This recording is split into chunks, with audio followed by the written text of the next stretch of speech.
Alright, this video I'm going to do two videos in one.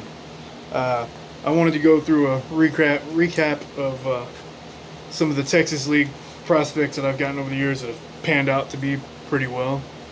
So I'm going to hit those first. The second part is going to be certified autographs and stuff that I pulled.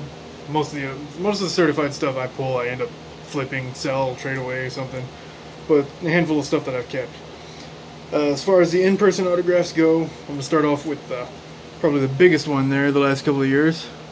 Mike Trout. Got a handful of things signed by him.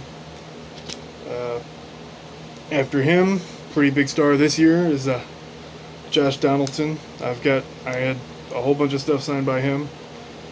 He's with the Blue Jays right now. After that, Cy Young candidate, Corey Kluber. Will Myers, can barely see the signature on there. Mark Trumbo, he might not be such a big deal anymore, but when he came through here he was. In the first couple of years in the league he was. Elvis Andrus, very tough signature to get now apparently, but I got tons of stuff signed by him. This one was on a rehab stint. Back in 06, he had a mental breakdown and got sent back down to the minors and resurged after that. But he's a very tough signature to get now. In 06, he was kind of tough. He's not a very personable person. He doesn't like the crowds. He doesn't sign very often, but it's Zach Greinke. I must have got 8 or 9 cards signed by him, balls, other stuff. Another one of my favorite players that came through here is Billy Butler. And another one is Hunter Pence. Here's Chris Davis, Orioles superstar.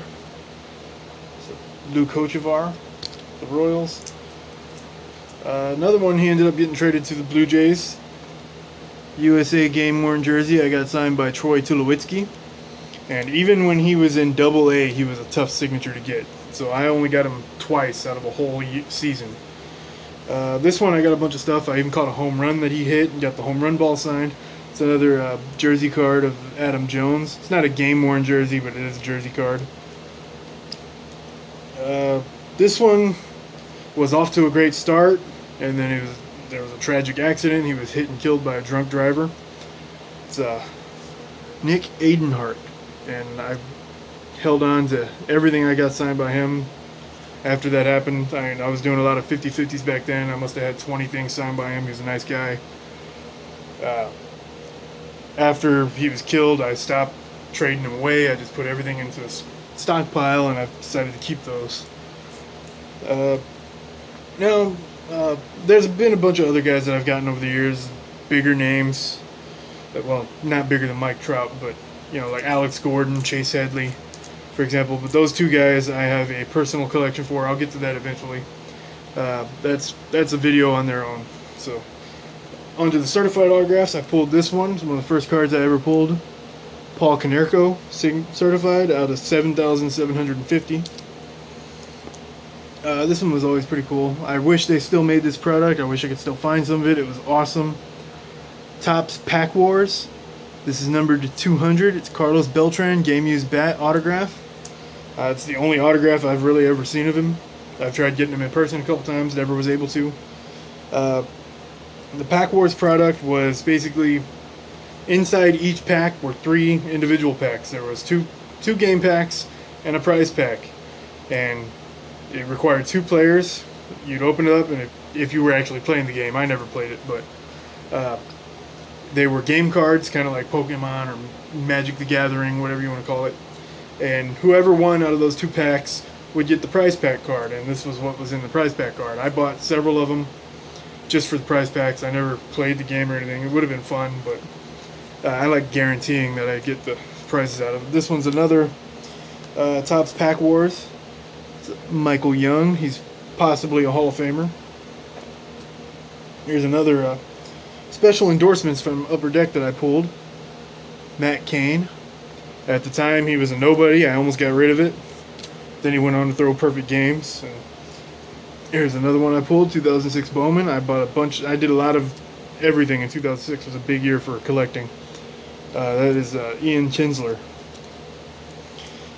This one was a pretty cool product. I never really had any luck. This is the only pull I got out of the product. It was a Topps Co-Signers. I believe it was from 2007. This one is a duel.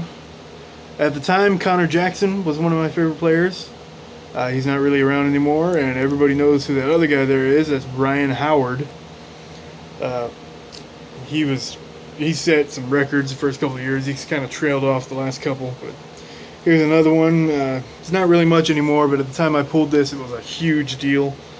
It's a game-used jersey autograph of Cliff Lee from the Indians. The number there it's out of 999. This one is a Rookie of the Year winner. Pulled it, Skybox Autographics, Justin Verlander. And this one is probably one of the biggest pulls I've gotten. I'm actually still kind of in shock about it. I don't really believe that I pulled it, but got this was Upper Deck Reflections 2006. I bought several boxes of that, pulled a bunch of stuff. I pulled a couple of Hall of Famers out of there, like Gaylord Perry, Jake Peavy, stuff like that. They're usually dual signatures.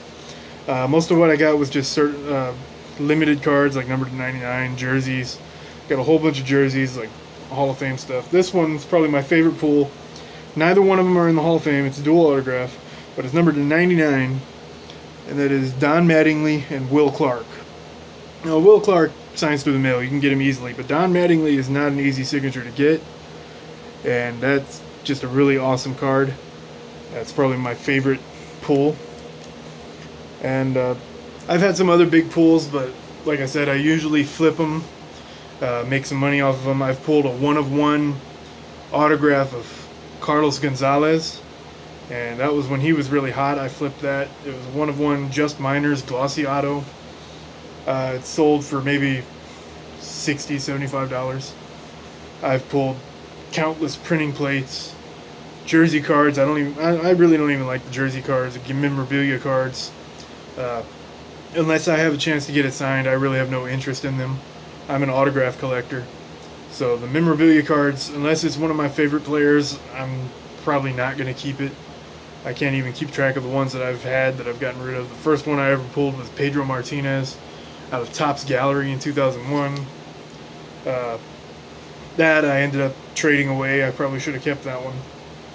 I've pulled Tony Gwynn jerseys, Kirby Puckett bats, Greg Maddux jersey, just tons and tons of stuff as far as game used memorabilia goes. But I'm not a big game used memorabilia card fan. I do the autographs. If I don't have a chance of getting the autograph, I'm probably not going to buy the product. So well, I think my next video is probably going to be about my personal collection of Chase Headley and Alex Gordon. Headley hasn't really been heating up that much. At the time, it was a pretty good collection because that last year in San Diego, he had 31 home runs. But that's all for next time.